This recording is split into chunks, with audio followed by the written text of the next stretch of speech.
Hey everyone, I'm Noah Fleming and thanks for tuning in to this week's video. Today I want to ask you a kind of an odd question, but do you know how to make banana bread? So think about this, don't Google it. Ask yourself, do you know how to make banana bread?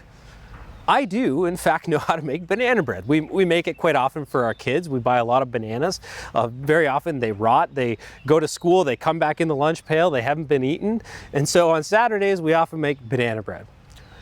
Very simply, to make banana bread, you need bananas, flour, sugar, baking soda, and butter.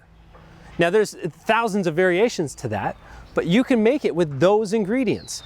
Now how do I know that? Well, I know that because there's a recipe, and a recipe is a process. Now, I talk about this a lot in my Tuesday tidbits, some of which you've probably read, maybe you haven't, but process is so important. You know, and you've heard of things like the importance of a sales process, but what you haven't heard is the importance of something like a customer retention process, or a new customer onboarding process, or a customer reactivation process. Now, if you check out my new book, The Customer Loyalty Loop, you're going to learn about all the different processes that we have in the entire customer lifecycle. If you think about the traditional customer lifecycle, there's a number of various steps that go around, from getting their attention, to getting them to convert to a sale, to getting them to tell others about you. Well, I don't think it has to be that difficult. I make it much more simple in this book, and I talk about 4 simple stages. You have before the sale, you have the sale itself, you have the actual customer experience, and then you have after the sale.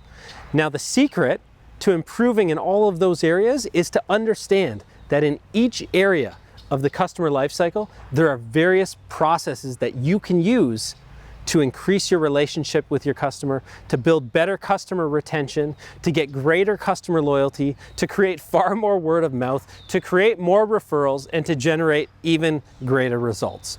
So when I ask you about banana bread, it's because it's a simple process. And if we start to think about business in every stage of the customer life cycle, the only thing you need to know are that there are simple processes that you can use throughout each stage. Now in my work, again, a lot of it focuses on the after the sale thing. But in the customer loyalty loop, I show you the different processes that you can use throughout the whole customer experience. So again, learn to make banana bread. It's important, but more importantly, learn about all the different and simple processes that you can use to grow your business. So thanks again for watching. I hope you'll check out the book, and I look forward to talking to you again soon.